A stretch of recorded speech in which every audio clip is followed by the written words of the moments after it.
Look at verse 11. So he said, go forth and stand on the mountain before the Lord. And behold, the Lord was passing by, and a great strong wind was rending the mountains and breaking in pieces the rocks before the Lord. But the Lord was not in the wind. After the wind, an earthquake. But the Lord was not in the earthquake. And after the earthquake, a fire. But the Lord was not in the fire. And after the fire, a sound of a gentle blowing, a still small voice. What is going on? Elijah, depressed, he's in a cave. God couldn't get him out. God sent a wind. Elijah looked and said, boy, surely God is in the wind. Now, God sometimes has used wind, hasn't he, in Scripture?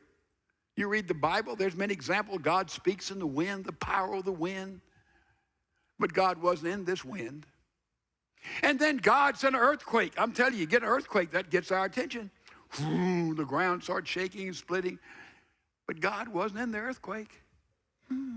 God had been in an earthquake before. Wasn't an earthquake when Jesus was crucified, earthquake on Sinai. Sure, God has spoken in earthquakes. But he wasn't in this earthquake. Then there was a fire. Boom! Now, God just spoke with fire on Carmel, and in the Bible, many times God speaks with fire, but God wasn't in the fire.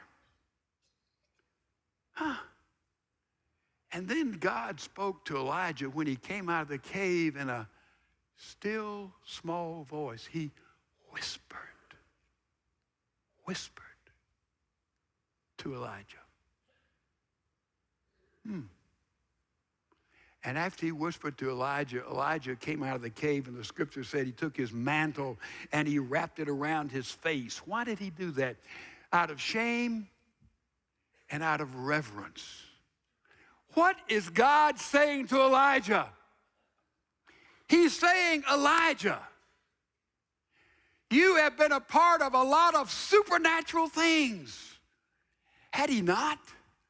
I mean, look at all the miracles, all the sensational things Elijah had seen in fire, and the resurrection of a son who was dead, and multiplication of oil and flour, and on it goes. He's saying, Elijah, you've been a lot of the supernatural things, and you think I'm going to speak to you in fire or wind or earthquake. He said, the way I normally speak to people is through a still small voice, a quiet whisper. And folks, that's the way we are. God, I want you to come, and I want you to do a dramatic thing, and I'm going to believe in you. God speaks normally in a whisper. He can use wind. He can use earthquakes. He can use fire. He has, and he will again. But normally he speaks to us through that still, small voice.